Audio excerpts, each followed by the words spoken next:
ಯಾದಗಿರಿ ಜಿಲ್ಲೆಯ ಸುರ್ಪುರ್ ಪಟ್ಟಣದಲ್ಲಿ ದಲಿತ ಸಂಘಟನೆಯ ಮುಖಂಡರು ಎಸ್ಪಿ ಪೃಥ್ವಿ ಶಂಕರ್ ಅವರನ್ನು ಕೇವಲ 6-7 ತಿಂಗಳಲ್ಲಿಯೇ ವರ್ಗಾವಣೆ ಮಾಡಿದ್ದನ್ನು ಖಂಡಿಸಿ ಸರ್ಕಾರ ತುರ್ತಾಗಿ ವರ್ಗಾವಣೆ ರದ್ದುಪಡಿಸಿ ಇನ್ನುಳಿದ ಅವಧಿಯಲ್ಲಿ ಯಾದಗಿರಿಯಲ್ಲಿ ಮುಂದುವರಿಸಿ ಆದೇಶ ಮಾಡಿ ಕ್ರಮ ಕೈಗೊಳ್ಳುವಂತೆ ಒತ್ತಾಯಿಸಿ ಸುರ್ಪುರ ಗಾಂಧಿ ವೃತ್ತದಲ್ಲಿ ರಸ್ತೆ ತಡೆದು ಪ್ರತಿಭಟನೆಯನ್ನ ಮಾಡಿದರು.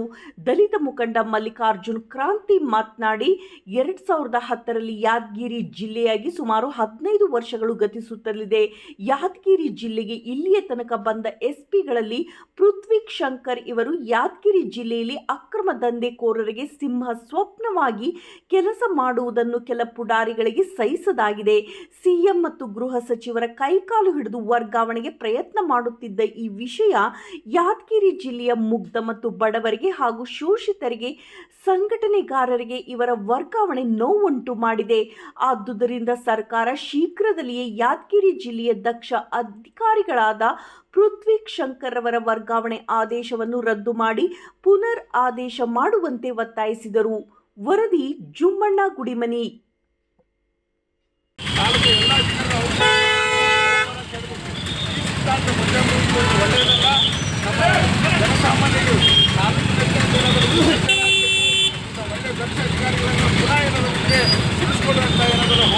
ರಾಜ್ಯಾದ್ಯಂತ ಜಿಲ್ಲೆಯಾದ್ಯಂತ ತಾಲೂಕಿನಾದ್ಯಂತ ಹೋರಾಟ ಮಾಡಬೇಕು. ಎಲ್ಲರಿಗೂ ನಮಸ್ಕಾರ. ಉದ್ದೇಶ ಏನಂತಂದರೆ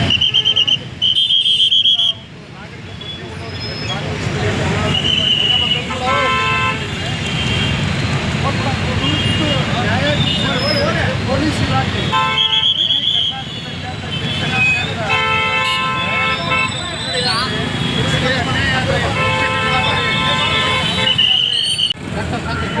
ಯಾಕಂತಂದರೆ ಈ ಭಾಗದ ಈ ಜಿಲ್ಲೆಯಲ್ಲಿ ದಲಿತ ಹಿಂದುಳಿದ ಅಲ್ಪಸಂಖ್ಯಾತರ ಮತ್ತು ಕಷ್ಟಕ್ಕೆ ಒಳ್ಳೆಯ ರೀತಿಯಲ್ಲಿ ಸ್ಪಂದನೆ ಮಾಡಿ ಎಸ್ಪಿ ಅವರು ಕಾರ್ಯಚಟುವಟಿಕೆಯನ್ನು ಮುಂದುವರಿಸಿಕೊಂಡು ಹೋಗಿದ್ದಾರೆ.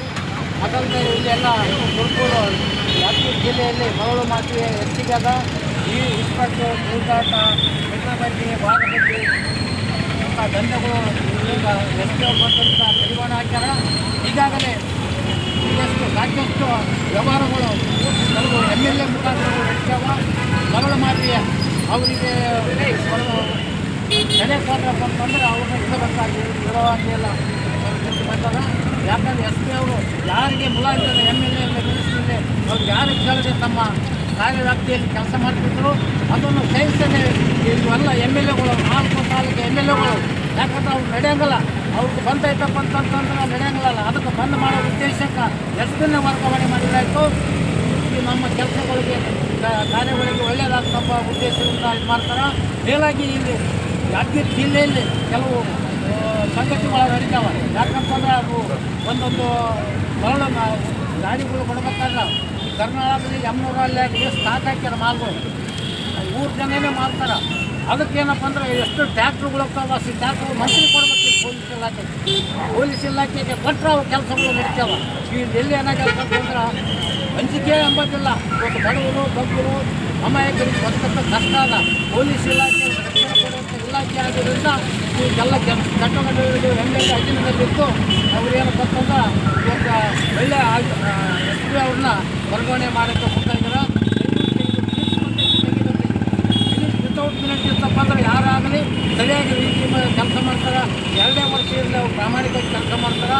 ಅದರಿಂದ ನಮ್ಮ ದಲಿತ ಜೀವನರಿಗೆ ಅಮಾಯಕರಿಗೆ ಒಳ್ಳೆಯ ನ್ಯಾಯ ಸಿಗ್ತದೆ ಅಂತ ನಮ್ಮ ಅನಿಸಿಕೆ. ವರ್ಗಾವಣೆಯನ್ನು ಖಂಡಿಸಿ ಒಂದು ಪ್ರತಿಭಟನೆಯನ್ನು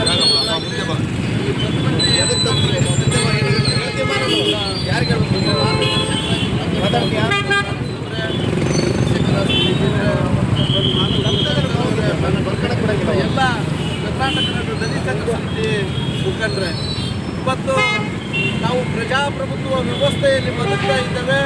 ಇವತ್ತು ಪ್ರಜಾಪ್ರಭುತ್ವವನ್ನು ದಿವಾಳಿ ಮಾಡ್ತಕ್ಕಂಥ ವ್ಯವಸ್ಥೆಯನ್ನು ಈ ಕಾಂಗ್ರೆಸ್ ಸರ್ಕಾರವನ್ನು ಹುನ್ನಾರಗೊಳಿಸ್ತಾ ಇದೆ ಬಂಧುಗಳೇ. ಇವತ್ತು ತಾವೇ ಮಾಡಿರ್ತಕ್ಕಂಥ ಒಬ್ಬ SP ಸುಮಾರು 1 ವರ್ಷ ಆಗುವವರೆಗೆ ಒಬ್ಬ ಅಧಿಕಾರಿಗಳನ್ನು ನೇಮಿಸ್ತಾರೆ. ಯಾವುದೇ ಒಂದು ಅವ್ರ ಮೇಲೆ ಕೇಸು ಕೊಡದೆ, ಒಬ್ಬ ಕಂಪ್ಲೇಂಟ್ ಕೊಡದೆ ಏಕಾಏಕಿ ಇವತ್ತು ವರ್ಗಾವಣೆ ಮಾಡ್ತಾರಂದರೆ ಇದು ನಮಗೆ ಈ ನಾಚಿಕೆ ಬರ್ತಕ್ಕಂಥ ವಿಷಯ ಬಂಧುಗಳೇ. ನಾವು ಅರ್ಥ ಮಾಡ್ಕೊಳ್ಬೇಕು. ಇವತ್ತು ಒಬ್ಬ ನಿಷ್ಠಾವಂತ ಅಧಿಕಾರಿಗಳನ್ನು ಇಲ್ಲಿ ನಮ್ಮ ತಾಲೂಕು ಟೋಟಲಿ ನಮ್ಮ ಯಾದಗಿರಿ ಜಿಲ್ಲೆಯಲ್ಲಿ ಇರ್ತಕ್ಕಂಥ ಸೂಜು ಆಟ ಮತ್ತು ಪಂಜಾಂತರ ಈ ನಮ್ಮ ತಾಲೂಕದಲ್ಲಿ ಹೈಯೆಸ್ಟು. ಇವತ್ತು ಚನ್ನಪಟ್ಟಣ ಆಗಲಿ ಕೆಲವೊಂದು ಹಳ್ಳಿಗಳಲ್ಲಿ ನೋಡ್ತಾ ಇದ್ದೀವಿ ಪಂಜಗಳನ್ನು ಅತಿ ವಿಜೃಂಭಣೆಯಿಂದ ಮಾಡ್ತಕ್ಕಂಥ ಪಂಜಗಳಲ್ಲಿ ಸಾವಿರಾರು ಕೋಟ್ಯಾನುಗಟ್ಟಲೆ ಹಣವನ್ನು ಸುಡ್ತಕ್ಕಂಥ ವ್ಯವಸ್ಥೆ ಇದೆ. ಇವೆಲ್ಲವನ್ನು ಕಡಿವಾಣ ಹಾಕಿರ್ತಕ್ಕಂಥ ಒಬ್ಬ ನಿಷ್ಠಾವಂತ ಪೊಲೀಸ್ ವರಿಷ್ಠಾಧಿಕಾರಿಗಳಿಗೆ ನಾವು ಧನ್ಯವಾದಗಳನ್ನು ಹೇಳಬೇಕಾಗ್ತದೆ. ಆದರೆ ಇವತ್ತು ಅಂಥವ್ರನ್ನ ವರ್ಗಾವಣೆ ಮಾಡ್ತಾರಂದರೆ ಇವತ್ತು ಕಾಂಗ್ರೆಸ್ ಸರ್ಕಾರ ಒಬ್ಬ ಗೃಹ ಮಂತ್ರಿ ಆಗಿರ್ತಕ್ಕಂಥವ್ರು, ಒಬ್ಬ ಮುಖ್ಯಮಂತ್ರಿ ಆಗಿರ್ತಕ್ಕಂಥವ್ರು ಇವತ್ತು ಜನರ ಸೇವೆಯನ್ನು ಬಿಟ್ಟರೆ ಕೆಲವು ಅಧಿಕಾರಿಗಳನ್ನು ತಮ್ಮ ಸೇವೆಗಾಗಿ ನೇಮಿಸ್ತಕ್ಕಂಥ ವ್ಯವಸ್ಥೆಯನ್ನು ಮಾಡ್ತಿದೆ. ಅದಕ್ಕಾಗಿ ಈ ತಾಲೂಕಿನಲ್ಲಿರ್ತಕ್ಕಂಥ ಈ ಜಿಲ್ಲೆಯಲ್ಲಿರ್ತಕ್ಕಂಥ ಈ ಜನಪ್ರತಿನಿಧಿಗಳು ಇವತ್ತು ಈ ಜನರನ್ನು ಸೇವೆ ಮಾಡೋಕ್ಕಿರೋ ಏನೋ ಹಣಗಳನ್ನು ಸೇವೆ ಮಾಡೋಕ್ಕೆ ಇರ್ತಾರಂತಕ್ಕಂಥ ನಮ್ಮ ಆತ್ಮ ಅವಲೋಕನ ಮಾಡಿಕೊಳ್ಬೇಕಾಗಿದೆ. ದಯವಿಟ್ಟು ಎಚ್ಚೆತ್ತುಕೊಂಡು ಎಲ್ಲ ಶಾಸಕರು ಆ ವರ್ಗಾವಣೆಯನ್ನು ರದ್ದುಪಡಿಸಿ ಪುನಃ ಮತ್ತೆ ಅವ್ರನ್ನ ಸೇವೆಗೆ ಪುನಃ ಅದೇ ಸ್ಥಾನಕ್ಕೆ ಸೇವೆಯನ್ನು ನಿಯೋಜನೆಗೊಳಿಸತಕ್ಕಂಥ ಮಾತುಗಳನ್ನು ಹೇಳುತ್ತಾ ನನಗೆ ಮಾತನಾಡಲು ಅವಕಾಶ ಕೊಟ್ಟಿರ್ತಕ್ಕಂಥ ತಮ್ಮೆಲ್ಲರಿಗೂ ನಾನು ಮಾತನ್ನು ಮುಗಿಸಿದ್ದೇನೆ. ಜೈ ಭೀಮ್, ಜೈ ಮೊದಲನೇ ಬಾರಿಗೆ ಸಚಿವರಾಗಿ ಇಲ್ಲಿ ಕರ್ನಾಟಕದಲ್ಲಿ ಕೆಲಸ ಮಾಡುವಾಗ ಆಗಿನ ಮುಖ್ಯಮಂತ್ರಿ ದೇವರಾಜ ಅರಸವರು ಯಾವುದೋ ಒಂದು ಸಚಿವರಾಗಿದ್ದು ಒಂದು ಸಣ್ಣ ತಪ್ಪು ಮಾಡಿದ್ರಂತ ನರಸಿಂಹವರು ಮತ್ತು ಖರ್ಗೆಯವರು. ಆ ಸಮಯದ ಗುಲ್ಬರ್ಗದಲ್ಲಿದ್ದಂಥ ಪೊಲೀಸ್ ಸಬ್ ಇನ್ಸ್ಪೆಕ್ಟರ್ ಅವರು ಒಂದು ಬೂಟ್ಗಳಲ್ಲಿ ಒಯ್ಬೇಕಂತೇಳಿ ಅವ್ರು ಕರ್ಕೊಂಡು ಹೋಗಿದ್ದು ಆಚೇರಿಯಲ್ಲಿ ಕೂತಿರಂತ. ಆಗಿದ್ದು ಅಧಿಕಾರ ಹೆಂಗಿತ್ತು, ಈಗಿನ ಅಧಿಕಾರ ಹೆಂಗ. ಇವತ್ತು ಕೇವಲ ಒಬ್ಬ ಮೆಂಬರ್ಗೆ ನಮ್ಮ ಇನ್ಸ್ಪೆಕ್ಟರ್ ಸಾಹೇಬ್ ಕರ್ಕೊಂಬರಕ್ಕೆ ನಾವು ಬರ್ತೀವಿ ನೋಡಿ, ನಾವು MLA ಕೇಳ್ತೀವಿ ಇಲ್ಲ ರಾಜಕೀಯ ಕೇಳ್ತೀವಿ ಅಂತ ಅನ್ನೋದು ನಿಮಗೆ ಈಗಲ್ಲ. ಆದರೆ ಆಗಿನ ವ್ಯವಸ್ಥೆ ಮಿನಿಟ್ ಇದ್ದಿಲ್ಲ. ಈ ಕರ್ನಾಟಕ ಹೊಂದ್ಬಿಟ್ಟು ಎಲ್ಲರೂ ಮಿನಿಟ್ ಇಲ್ಲ.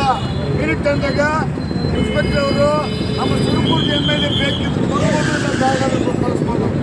ಮತ್ತು ಈಗ ಗುಲ್ಬರ್ಗ ಯಾದಗಿರಿ ಜಿಲ್ಲೆಯ ಅಧಿಕಾರಿಗಳು SP ಇರ್ಬೋದು, DC ಇರ್ಬೋದು, ಅಲ್ಲಿ 4 MLAಗಳಲ್ಲಿ 3 MLAಗಳ ಮಿನಿಟ್ ಬೇಕು.